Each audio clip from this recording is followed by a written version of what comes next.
Hey, I'm Brad Neiman, and people have been asking me about elderberry syrup because it's so good for cold and flu, and I actually gave some away the other day to a guy that I know. His daughter was diagnosed with the flu on Sunday. I gave him the syrup Monday morning. Tuesday, she was going back to school and going to softball practice. Also, my wife and I started taking it just a teaspoon a day about the middle of October, and we usually get sick a couple times through the winter. For 2 weeks, 3 weeks, we're hacking and coughing. This year we didn't even get a sniffle, so I think the stuff works. And I thought I'd do a video and show you guys how to make it. So we'll just start with the ingredients. They're super simple. First ingredient is ginger, and what we do is I use a microplane ginger grater, but any grater with these small grates will work.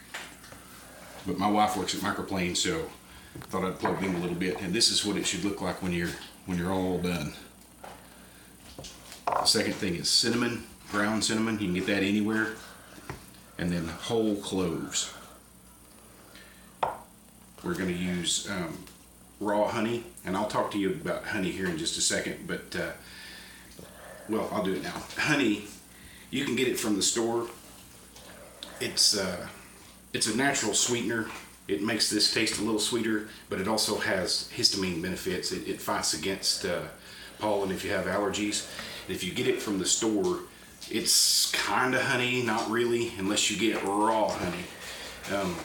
And to be considered local, the honey needs to come within 5 miles of your house. If you can find a local beekeeper that has honey within 5 miles of your house, those bees are going to pollinate flowers and poison ivy and everything that puts out pollen that makes you have allergies close to your house. And the air that you breathe in and day out, this is going to help you with allergies.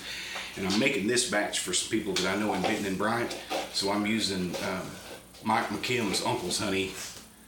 That's going to be local for them, so that's going to have the most benefit for them. This gets 3.5 cups of water into elderberries. There's the berries themselves, and the elderberries, you can buy them online. You can get them dried. I find them wild. I pick them and I freeze them. A little tip about putting them up: when I bring them home, I cut the stem and get all the berries, just the whole stem and everything, put it in a bucket, bring it home, and I put it in a plastic bag. Put that plastic bag in the freezer, and after the berries are frozen, if you crinkle up the bag, they separate from the stem. These things are about twice as big as a BB, and they're super messy. If you try to pick them off, you're going to make a purple mess of yourself, and it's never going to work. So put them in the freezer, crumple up the bag, they fall to the bottom, you get the stems out. You need to get the stems and leaves out because they'll cause you problems if it's not processed correctly. You're never going to get them all out, so don't freak out if you have stems and leaves in your berries that you're processing. Like I say, you're never going to get them all out. But we're going to cook this for an hour, basically. Bring it to a hard boil and then simmer it for 45 minutes. And that's going to negate any negative effects that you would have from stems and berries. And the negative effects are nausea and extreme diarrhea. So if you don't process this correctly, you need to stay close to the bathroom. But that's not going to be an issue because we know what we're doing here. Okay, elderberries. I sell real estate and I'm driving everywhere, and I find mine on the side of the road. And once you see this picture, if you don't know what they look like now, you will soon. The picture with the white flowers, that's what they look like early summer. So when you see these bushes now, this is reflection, you'll know that those are elderberries. The middle picture there, after the flowers fall off, the berries are green, and then in late August, late summer, they turn purple. When they turn purple, they're ready to be picked. So now that you know what they look like, you'll see them everywhere. And what I do is I just take note of them and I get them and put them in the freezer. And I make jelly, I make syrup.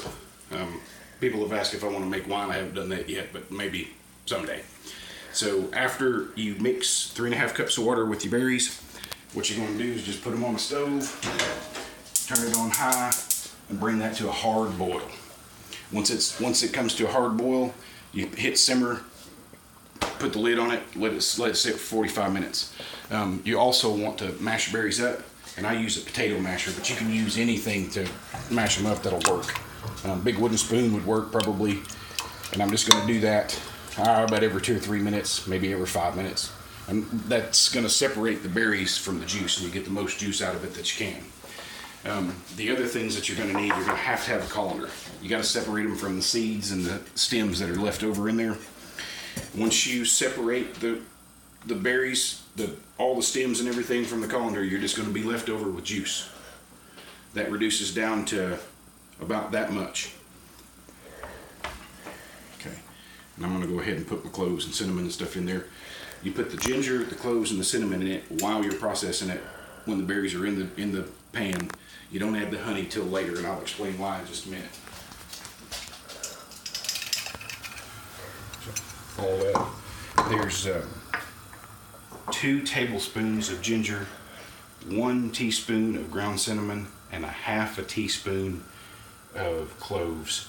And I'll reference the recipe that I use at the end of the video. You can Google it. It's super easy. Just want to mix that up, and all that stuff cooks together for about an hour. You can cook it a little more if you want to. That's going to get rid of everything that's going to cause you any kind of digestive problems. Ginger is that first ingredient. That's when you've got the flu, sometimes your stomach's upset. Ginger's really good for just a stomach ache. If you just have ginger tea, it'll work like a charm. Okay. Once your berries are processed and you've got the juice left over, you can do this one of 2 ways. You can put this in jars and you can water bath it if you're not going to use it right away, because this needs to be refrigerated if you don't can it. Once it's canned, it'll last a year. I mean, it'll last a long time. But if you do that, you can't put the honey in now, because when you heat the honey up, it takes away everything that's good for you in it. It cooks it down, and it's not going to do you any good health-wise. So you have to let this stuff cool off before you add your honey. And if you can it and you don't put your honey in now, when you open the jar, you just add your honey then. Get all the benefits you get from doing it just like this. So I'm going to add my honey, and it's a full cup of honey.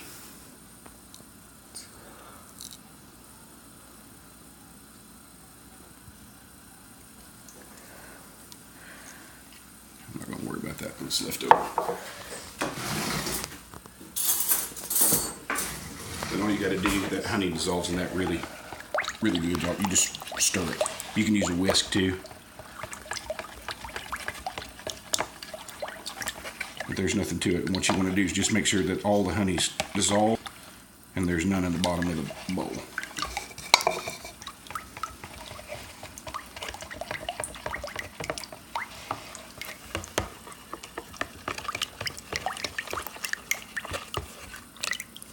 Okay, I think that's pretty good.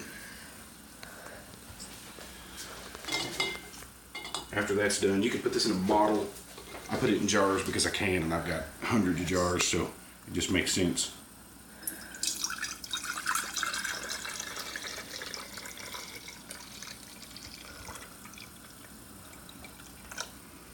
There's still some honey left in the bottom of that. And this is one batch. This is what you get out of about 3.5 cups of water.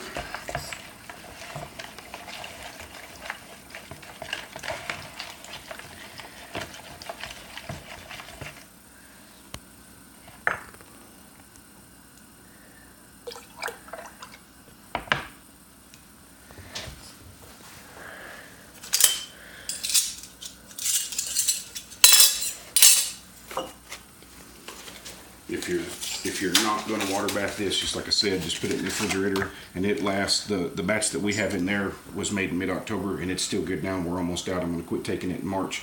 You can only take it for 12 weeks at a time.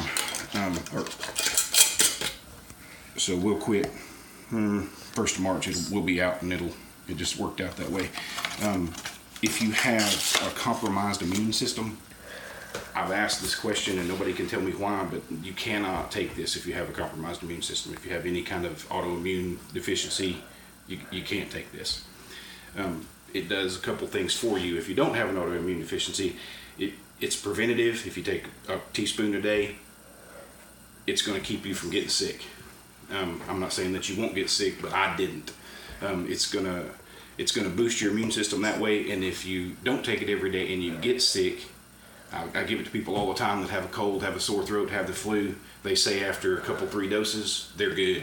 I double up on it. If I don't feel good, if I was getting a sore throat or whatever, I'd take 2 teaspoons in the morning, 2 at noon, and 2 at night. And you'll just cruise right through winter, and you shouldn't have any problems with cold or flu. And it's all natural. So I appreciate you watching, and if you're watching this, you're on my YouTube channel now, go ahead and subscribe to that. When I plant, people ask me all the time how I do what I do. So this is the best way to get that out there. I want to thank my cameraman, my son, Eli. Hi guys. So anyway, just subscribe to my channel, and if you have any questions, you can comment on the post that you saw this on, and explain to him about the bell, Eli. Hit the bell down below so you can get all the post notifications of this channel. Yeah, if you hit the bell when I post something, it's going to notify you that I put another video up, and that way if you don't see it on Facebook or don't know it's there, you'll know when you see that. Thanks for watching, and hope you make some of this. Thank you so much. Bye-bye.